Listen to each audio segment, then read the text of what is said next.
spinal cord tumor. Spinal cord tumor definition or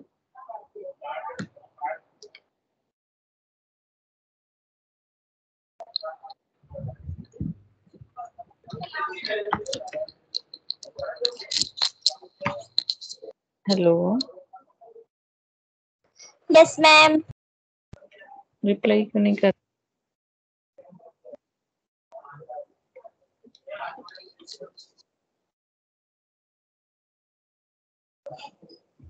क्या क्या पढ़ा था कल की क्लास में?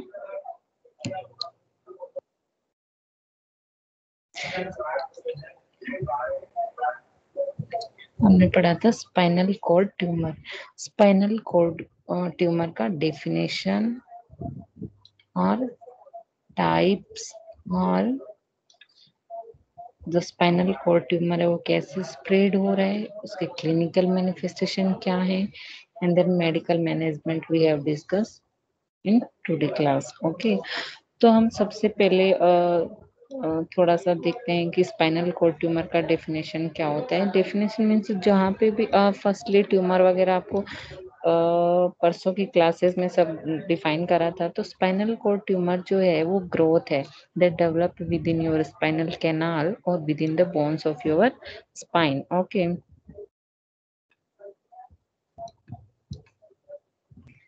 and the next point is definition means spinal tumor जो है abnormal mass है, tissue है और within your surrounding spinal cord और spinal columnar। ठीक है, एंड देन आता है कि जो स्पाइनल कोड ट्यूमर है वो क्लासिफाइड होता है 2-3 टाइप से। ठीक है, tumours that can occur within spinal cord और exert pressure on it cause symptoms ranging from the localised shooting pens.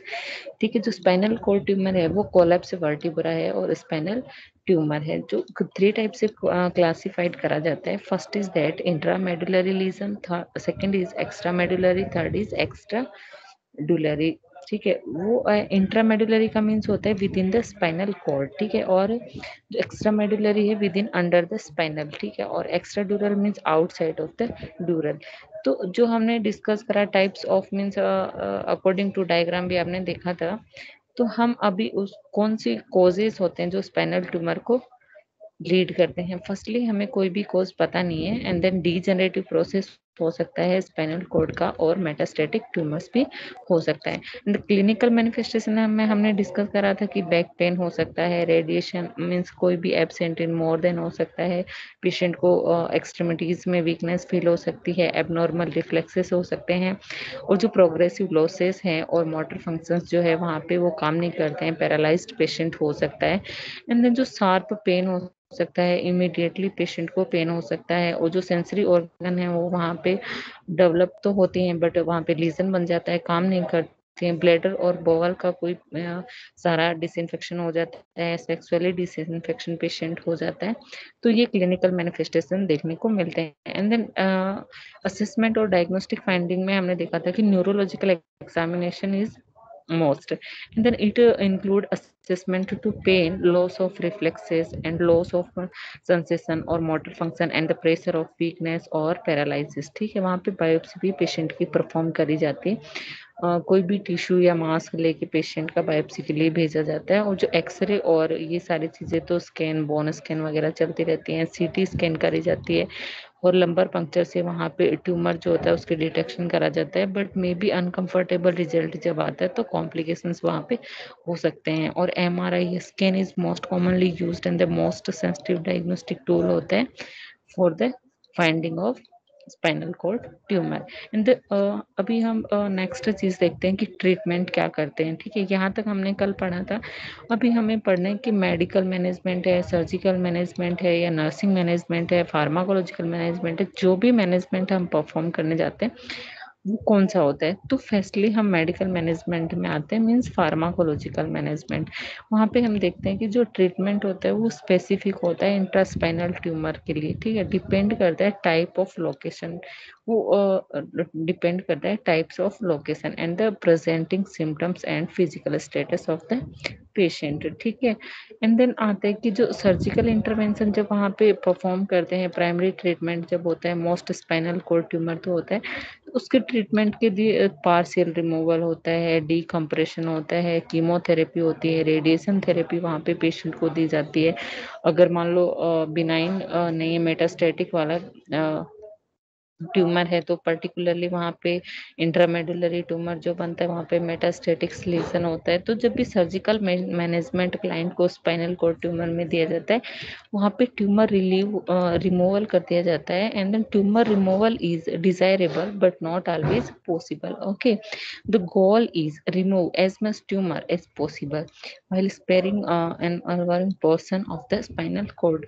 जो भी ट्यूमर को रिमूव करा जाता है तो डिजायरेबल जो भी होते हैं, बट ऑलवेज वहाँ पे पॉसिबल नहीं है कि ट्रीटमेंट विल बी जो है उससे वो ठीक हो सकता है या नहीं हो सकता है।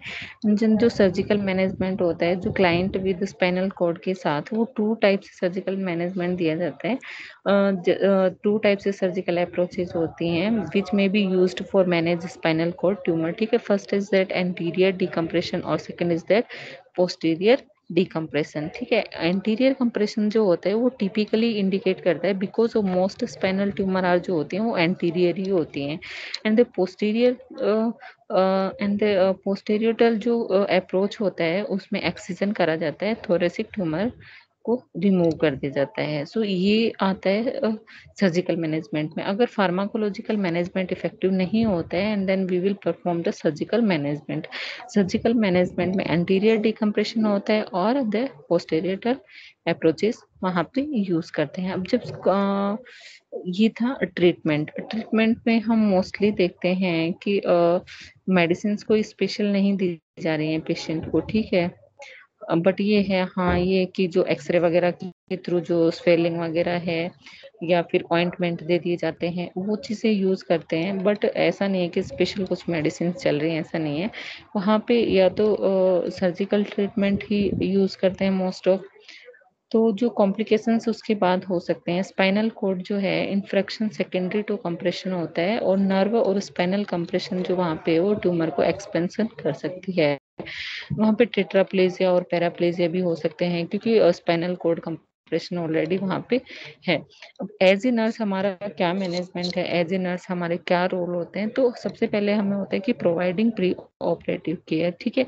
जब भी पेशेंट को कोई भी ऑपरेट जैसे ट्यूमर रिमूवल के लिए लेके जाते हैं, कोई भी सर्जिकल मैनेजमेंट परफॉर्म करने से पहले, as a nurse, the objectives of pre-operative care including recognize of neurological changes through ongoing assessment, pain control है, management of altered activities of daily living के लिए है, due to sensory and motor deficit वहाँ पे हो सकती है, bowel and bladder dysfunction अगर है तो उसके जिधर नर्स होती है वो असेस करती है फॉर वीकनेस है, मसल्स वेस्टिंग है, और जो स्पेसिटी है, सेंसरी चेंजेस हैं, बॉल एंड ब्लैडर डिस्फंक्शंस है, एंड पोटेंशियल रेस्पिरेटरी प्रॉब्लम अगर है, specially if A cervical tumour वहाँ पे अगर पेशेंट को होता है। देन नर्सिंग मैनेजमेंट में हम देखते हैं कि जो पेशेंट है इज आल्सो इवेकुलेट और कोएगुलेशन डिसइंफेक्शन होता है। जो हिस्ट्री वहाँ पे जब लेते हैं तो हमें पेशेंट से पूछना होता है एस्पिरेशन वगैरह पेशेंट एस्पायर पेशेंट इनटेक करता है कि नहीं करता है, and then obtain and reported because the use of aspirin में भी इम्पेक्ट जो भी हेमोस्टेटिस जो होती है उसको लीड कर सकता है। जो ब्रीथिंग एक्सरसाइज वगैरह होती हैं वो डेमोन्स्ट्रेट कर देती हैं, प्रॉपर्टी एक्टिव नहीं होती है वहाँ पे। और जो पेन मैनेजमेंट है उसको हमें स्टडीज के अकॉर्डिंग डिस्कस करना पड़ता है patient before surgery. As a nurse हमें ये सारी चीजें देखना होता है। Then assessment the patient after surgery. After surgery means as a nurse हम क्या पेशेंट को असेस करेंगे। The patient is monitored for deterioration in neurological status, and then the sudden onset of neurological deficit अगर patient को आता है तो ऑमनियस science वहाँ पे देखने को मिलता है ड्यू टू वर्टिबल कोलैप्स और associated with spinal cord infarction. अब जब assessing the patient after surgery frequently जो है न्यूरोलॉजिकल चेक्स होते हैं कैरिड आउट करे जाते हैं विद द एम्फेसिस और मूवमेंट जो है पेशेंट को देखते हैं, सेंसेशन देखते हैं, अपर एंड लोअर एक्सट्रीमिटीज देखते हैं, ग्लासको कोमा स्केल वहाँ पे यूज करी जाती है। Then assessment of sensory function जब भी देखते हैं तो इन्वॉल्व होता है पिंचिंग करके पेशेंट को देखते हैं, आर्म पिंच करके देख सकते हैं कि पेशेंट प्रॉपरली अच्छा है कि नहीं है, पेशेंट हमें रेस्पॉन्स कर रहा है कि नहीं कर रहा है। जो एंड ट्रंक और determine if there is loss of feeling हो सकती है, if so determining at what level vital signs जो हो रहा है monitored at regular इंटरवल्स वहाँ पे हो सकते हैं।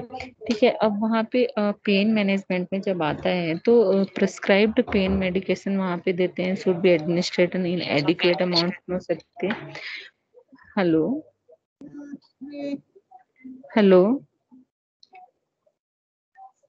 Hello. Okay, Ma'am, yes, ma'am. कोई कुछ बोल Yes, रहा था? ma'am. No, ma'am. No, ma'am. Okay okay okay. वहाँ पे पेन मैनेजमेंट के लिए मेडिसिन पेशेंट को दी जाती हैं अकॉर्डिंग टू डॉक्टर प्रिस्क्रिप्शन, और जो एडमिनिस्टर्ड किया गया है एडिक्वेट अमाउंट में पेशेंट को पेन रिलीफ के लिए मेडिसिन देते हैं, प्रिवेंट करते हैं रिकरेंस को। And then pain is the hallmark of the spinal metastasis, assess pain using scale of 0 to 10 as indicate. ठीक है, अब जब मॉनिटर और मैनेज हम करते हैं पोटेंशियली कॉम्प्लिकेशंस वहाँ पे क्या क्या आ सकते हैं जब हम पेशेंट को असेस कर रहे होते हैं after surgery. If the tumour was is the cervical area, the possibility of post operative respiratory compromise arises हो जाते हैं, और जो द नर्स है मॉनिटर्स द पेशेंट, और एसिम्प्टोमेटिक टेस्ट मूवमेंट वहाँ पे हो सकते हैं, एब्डोमिनल ब्रीथिंग हो सकता है, एबनॉर्मल ब्रीथ साउंड हो सकता है, demonstrate to patient to perform breathing exercise हो सकता है। एज अब एज ए नर्स हम नर्सिंग डायग्नोसिस क्या क्या बनाएंगे? फर्स्ट इज दैट एंजाइटी होती है related to diagnostic of spinal tumour surgery and outcome. ठीक है, and then pain related to nerve compression हो सकता है, risk for peripheral neuromuscular dysfunction related to nerve compression हो सकता है, risk for injury related to surgery हो सकता है, and then impaired urinary examination है वहां पे हो सकता है related to spinal cord surgery.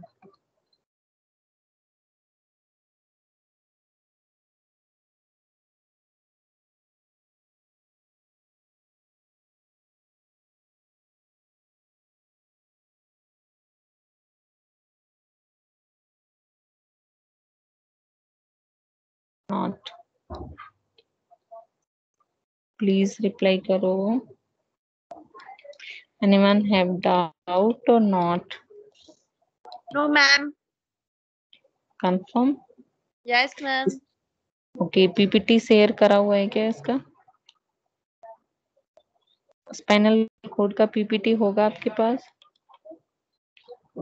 Ma'am आप एक बार ही दोबारा सेंड कर देना। Okay okay. ठीक है।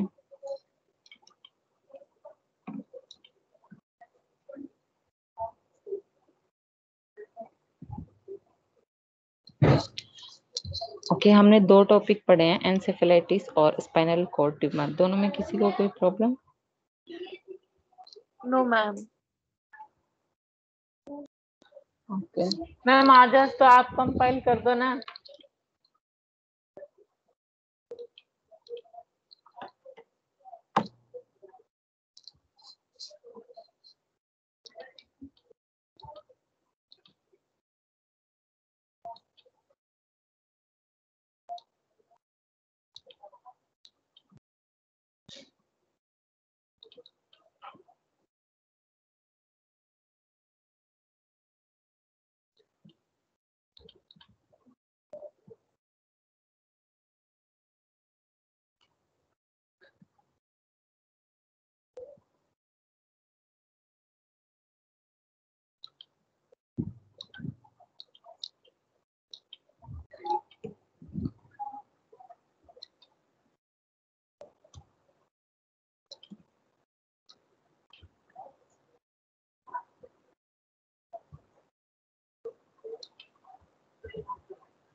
ओके, आपका अभी नेक्स्ट टॉपिक होगा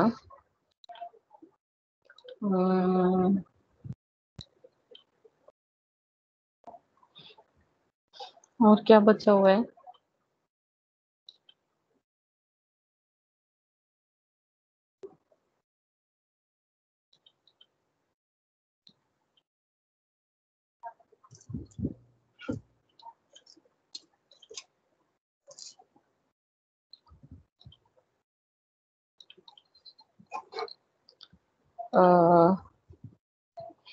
मेनिंजाइटिस हो गया क्या? हेलो, मेनिंजाइटिस हो गया क्या? इंसेफ्लाइटिस मैंने करा दिया है। स्टूडेंट रिप्लाई करो। न्यूरोसिस्ट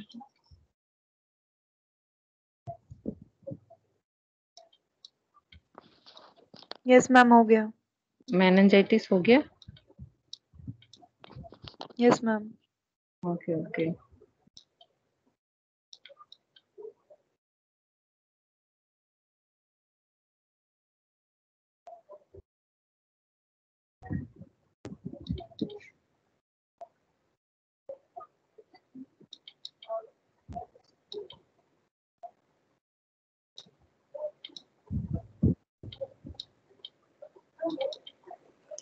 मेनिंजाइटिस किसने कराया आपका? मेनिंजाइटिस भी दिया हुआ है मुझे।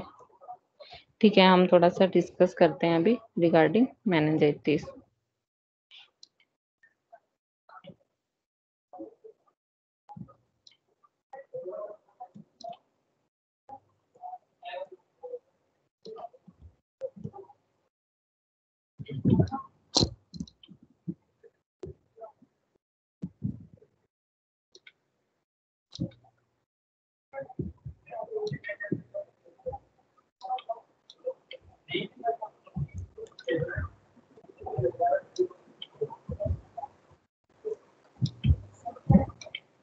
मेनिंजाइटिस की एनाटॉमी में हम देखते हैं कि सबसे पहले ये ब्रेन का प्रॉब्लम है। ठीक है, जो स्कल बोन होती है, स्किन होती है, ड्यूरल लेयर्स होती हैं और ब्रेन होता है, उनमें ये अफेक्ट करता है। ऑल दो मेनिंजाइटिस जो है नोटिफाइबल डिजीज होता है, तो एग्जैक्ट इंसिडेंस जो है वो अननोन है इसके। ठीक है, और it can occur as complication of other disease. ठीक है, 50% जो है ये अदर डिजीज कंडीशन के कारण ही होता है। एंड द न्यू बॉर्न में ये क्या होता है कि 20 to 30% पेशेंट डाइज हो जाते हैं फ्रॉम बैक्टीरियल मेनिंजाइटिस के कारण। अब जो इसके जो रिस्क फैक्टर होते हैं वो ओल्डर चिल्ड्रंस में ज़्यादा होते हैं, और जो अडल्ट होते हैं उनमें 60% चांसेस होता है without disability. The main problems जो आती है उसमें डिफनेस आती है 40% ऑफ, और cognitive impairment वहाँ पे होता है। So now we will come in definition of meningitis. The meninges means are layer of tissue जो है that separate the skull and the brain. ये इसका एनाटॉमी था। And the definition of Greek meningitis means meninx जो है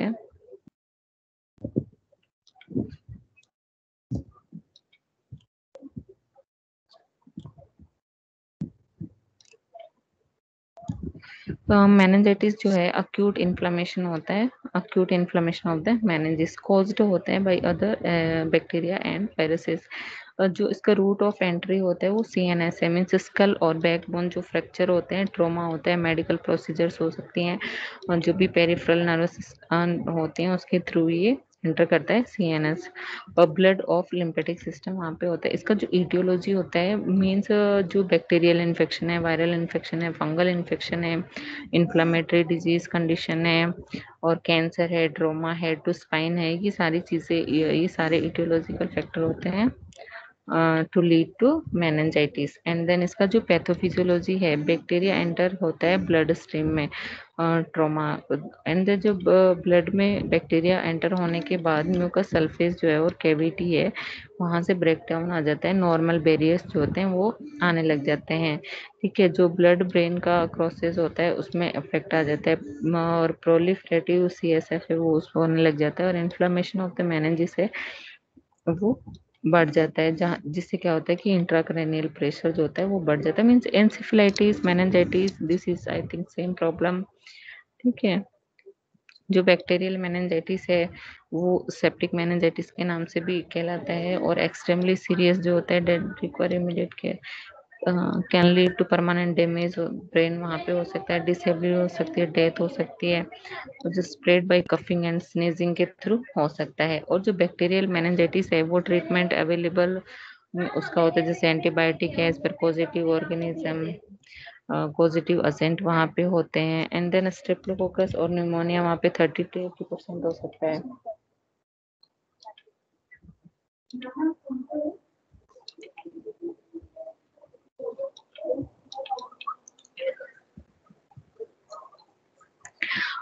positive organism जो हैं वो न्यूमोनिया में 30 to 80% होते हैं। नेज़िरिया मेनिंजाइटिस जो है 15 to 40% होता है। हेमोफिलिस इन्फ्लुएंजा जो है वो 2 to 7% हो सकता है वहां पे। ठीक है, अब जो ट्यूबरकुलर मेनिंजाइटिस जो होता है वो कोज्ड बाई करता है किसको, माइकोबैक्टीरियल ट्यूबरकुलाई जो होता है, infection with bacterium begins usually the lungs में होता है। Unlike other types of meningitis है, प्रोग्रेस होता है, स्लोली होता है, और सिम्टम्स वहाँ पे आई गेस होते हैं। ठीक है, अभी सबसे पहले as a diagram we will see the primary focus, means जो ड्रॉपलेट इन्फेक्शन के थ्रू होता है प्राइमरी फोकस, जिसमें बैक्टीरिया में हो सकता है, मेनिंजाइटिस ब्रेन में पेरेन्काइम में हो सकता है, रीच फोकस होता है, और रप्चर्ड इनटू स्पेस वहां पे होता है। एड्रेनसेंस और वेस्कुलाइटिस हो सकती है, एंसेफेलाइटिस भी वहां पे होता है। जो बेसिलस होता है, इंटरपेरिडिकुलर फोसा होता है, हाइड्रो कैलस होता है, वहां पे क्रेनियल नर्व जो है, इंटरनल कैरोटिड स्टेनोसिस है, उनमें डिफेक्ट आ जाता है। वेस्कुलाइटिस में स्ट्रोक है, स्पेशली बेसल हेनलिया है, और इंटरनल कैरोटिड जो प्रोक्सिमल मिडल है वो वहाँ पे सेरिब्रल आर्टरी में टेल्टाइटिस हो जाती है। इंसेफ्लाइटिस का मीन्स जो सेरिब्रल एडिमा में इंट्राक्रेनियल प्रेशर वहाँ पे बढ़ जाता है। इंसेफ्लाइटिस हमने पूरा पढ़ लिया था। ठीक है, उसके बाद जैसे वायरल मेनिंजाइटिस का मीन्स होता है कि यहाँ पे एसेप्टिक मेनिंजाइटिस होता है, जो मोर कॉमन बैक्टीरियल फॉर्म में होता है, यूजुअली लेस सीरियस होता है, लाइकली है परमानेंट ब्रेन डैमेज वहाँ पे हो सकता है, इन्फेक्शन है वो रिजोल्व हो सकता है, ट्रीटमेंट जो है नॉन स्पेसिफिक ट्रीटमेंट वहाँ पे है, और मोस्ट जो पेशेंट हैं वो रिकवर हो सकते हैं कम्प्लीटली। ठीक है, there on treatment. Viral meningitis के जो कॉज हो सकते हैं वो एंटेरोवायरस है, एडिनोवायरस है, एर्बोवायरस है, मीजल वायरस है, हर्पेक्स है, और वेरिसेला वहाँ पे होते हैं। जो फंगल मेनिंजाइटिस है वो most of the two type of infection होते हैं, जहाँ पे पीपल्स क्या करते हैं, हेल्दी पीपल जो होते हैं वो person who have impaired immune system वो वहाँ पे अफेक्टेड हो सकते हैं। रिस्क फैक्टर में सिस्टमेटिक इन्फेक्शन है, वायरल है, टोबैको यूज होता है, इम्पेयर्ड इम्यून सिस्टम होता है, और क्राउडिंग होता है। रिस्क फैक्टर जो है वैक्सीनेशन जो होती है, सीजनल विंटर और स्प्रिंग होती है। क्लिनिकल मैनिफेस्टेशन में मोस्ट ऑफ इन्फेंट्स में तो क्या होता है कि फीवर आ जाता है, कोल्ड हो जाता है, फीट और में पेन होने लग जाता है, रिफ्यूजिंग फीड, वोमिटिंग कर देते हैं, वो हाई पीच से मीनिंग होता है, क्राई पाइन पर होता है, dislike of being handling of कह सकते हैं, और नेक रिटेक्शन विद आर्ची हो सकता है, चाइल्ड डिफिकल्टी टू वेकलांस हो सकता है, पेल्वियन कॉम्प्लेक्शंस वहाँ पे हो सकते हैं। अब मीन्स लाइट सेंसिटिविटी होती है, ड्राउजीनेस होता है, जॉइंट पेन है, फीलिंग है, वॉमिटिंग है, फीवर है, हेडेक है, ये सारे क्लिनिकल मैनिफेस्टेशन चिल्ड्रंस में देखने को मिलते हैं।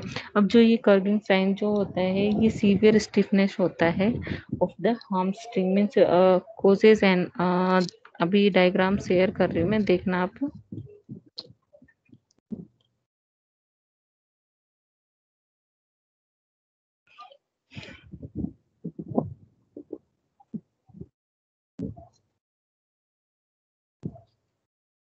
अभी आपको स्क्रीन शेयर हो रहा होगा, उसमें आप देख पा रहे हैं कि जो स्टिफनेस जो होता है, उसमें नेट कनेक्ट करना पड़ेगा।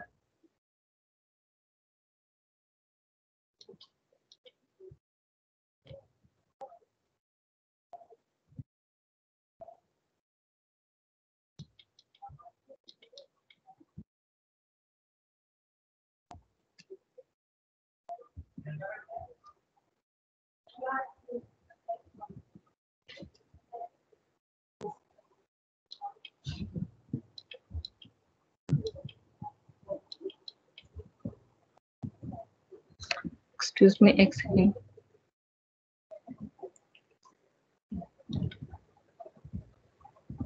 तो वहां पे सीवियर स्टिफनेस हो जाती है।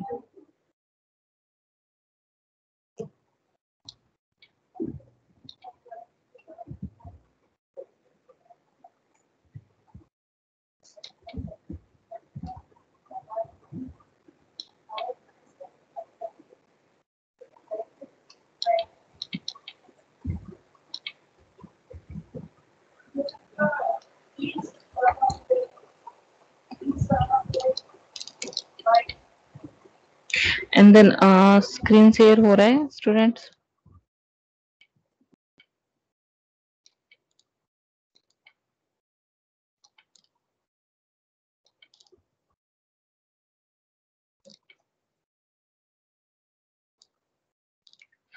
ये जो आपको डायग्राम दिख रहा है मीन्स सीवियर स्टिफनेस जो यहाँ पे है वो इनएबिलिटी टू स्टैंड लेग और व्हेन द हिप जो है वहां पे फ्लेक्स्ड हो जाता है 90 डिग्री के उस पे, तो ये होता है Kernig's sign.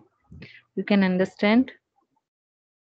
Corning sign means होता है जो कोज कर देता है inability to straightness of the leg when the hip is flexed in the 90 degree. और ये जो सेकंड साइन होता है ब्रूडिंग साइन, जो इसके अंदर क्या होता है कि सीवियर नेक स्टिफनेस जो होती है वहां पे कोज करता है पेशेंट को। हिप और नी जो होता है फ्लेक्स करता है when the neck is flexed. ठीक है, जो असेसमेंट एंड डायग्नोसिस है उसमें हिस्ट्री टेकिंग करते हैं, फिजिकल एग्जामिनेशन लेते हैं, सीटी स्कैन, एमआरआई होता है, ब्लड कल्चर होता है, सेंसिटिविटी, लंबर पंक्चर। अब जैसे कि हमने एंसेफेलाइटिस में किया था सेम थिंग इसके अंदर भी होता है। इसमें लंबर पंक्चर मीन्स वही होता है कि सीएसएफ जो फ्लूइड है हम कलेक्ट करते हैं और उसको टेस्ट के लिए भेजते हैं। फिर जैसे सीएसएफ फाइंडिंग का डॉक्टर ही देख के उसको कंफर्म कर पाते हैं। अब इसके जो कॉम्प्लिकेशंस हैं, मेल देखना है क्या आपको?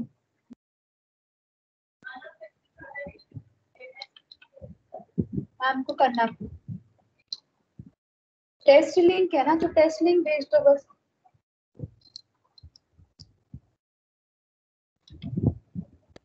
मेनिंजाइटिस, एंसेफेलाइटिस और स्पाइनल कॉर्ड ट्यूमर तीनों टॉपिक हमने डिस्कस कर लिए हैं।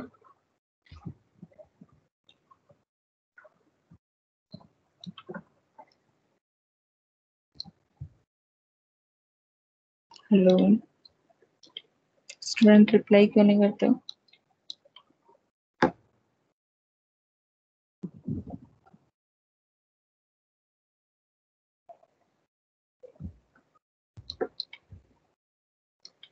Okay okay, can I left? Hmm, ठीक।